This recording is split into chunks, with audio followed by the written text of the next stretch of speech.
Assalamualaikum warahmatullahi wabarakatuh. Hai semuanya, hari ini saya akan menceritakan cerita anak yang berjudul Si Pri Nakal. Hutan Pelangi adalah hutan yang sangat indah. Penghuninya saling menyayangi. Semua yang ada di dalamnya hidup dengan rukun dan memiliki rasa saling percaya. Tetapi pada suatu hari mereka resah karena ada pencuri di hutan ini. Mereka berkumpul di pohon besar yang ada di tengah hutan.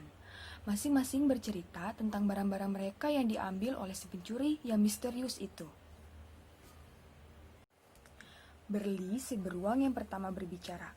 Aku kehilangan 7 toples madu dan 5 roti tawar.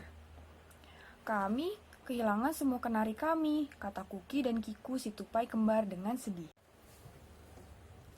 Kami kehilangan jus wortel dan 3 keranjang sayuran, kata ibu kelinci dan anaknya Kuki. Kejuku juga dicuri. Oh, bagaimana ini? Keluh Jerry si tikus. Blues si burung biru juga berkata, jagung keringnya yang ia simpan telah hilang semua. Twinnie kehilangan kue bolu besar yang baru saja ia buat. Para hewan meminta nasihat Twinnie. Twinnie si Pri mencoba menenangkan semua dan yakin semuanya akan baik-baik saja. Para hewan kemudian pulang kembali ke rumah mereka masing-masing. Keesokan harinya, semua hewan berkumpul kembali. Ternyata mereka semua lagi-lagi kehilangan makanan dan atau barang-barang mereka. Kali ini, Berli kehilangan topi merah kesayangannya yang sering dipakainya untuk jalan-jalan. Kiku dan Kuki kehilangan tempat kacang kenari mereka, dan rumah mereka sekarang tanpa kacang kenari dan juga tempat penyimpanannya. Ibu kelinci kehilangan kacamatanya, dan Kuki kehilangan boneka kesayangannya. Blue bahkan kehilangan sarangnya. Sekarang ia kebingungan akan tidur di mana nanti malam. Twinnie menawarkan Blue untuk menginap di rumahnya untuk sementara waktu. Twinnie sendiri kehilangan tongkat ajaibnya dan ia sangat panik.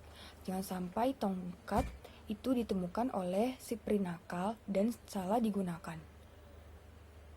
Twinnie memutuskan untuk mencari tahu siapa yang telah mencuri makanan dan barang-barang semua hewan yang ada di hutan ini.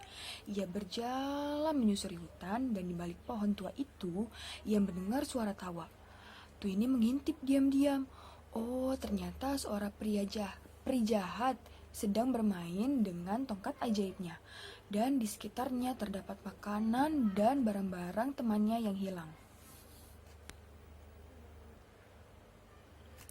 Twinnie akhirnya menyapa pri nakal itu. Si pri nakal itu tampak kaget dengan kehadiran Twinnie yang tiba-tiba. Twinnie meminta makanan dan barang-barang curian itu dikembalikan, namun si pri nakal itu tidak bersedia mengembalikannya. Twinnie marah dan berkata, kau jahat pri kecil, itu bukan barang-barang milikmu, tapi kau mengambilnya. Kau tidak akan punya teman kalau terus begini. Tiba-tiba si pri nakal itu menangis terseduh-seduh. Twinnie menjadi kasihan, didekatinya dan dihiburnya pri nakal itu. Aku memang tidak punya, karena itulah aku mencuri. Aku ingin berteman, tapi tidak ada yang mau menjadi temanku, kata si pri nakal itu sambil terus menangis.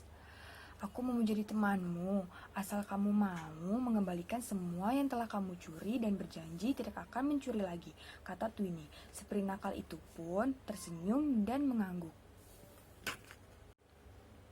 Mereka kemudian membawa makanan dan barang-barang curian itu dan mengembalikannya kepada pemiliknya masing-masing. Semua hewan merasa sangat senang dan kembalinya barang-barang mereka yang telah dicuri itu. Tata si pri nakal meminta maaf pada semua temannya dan juga para hewan yang ada di sana. Para penghuni hutan pelangi itu tidak pernah menendam. Permintaan maaf Tata pun diterima. Sejak saat itu, Tata tinggal di rumah jamur bersama dengan Twinnie di hutan pelangi. Ia mendapat teman-teman baru yang menyenangkan dan juga baik hati. Tata berjanji tidak akan mencuri lagi.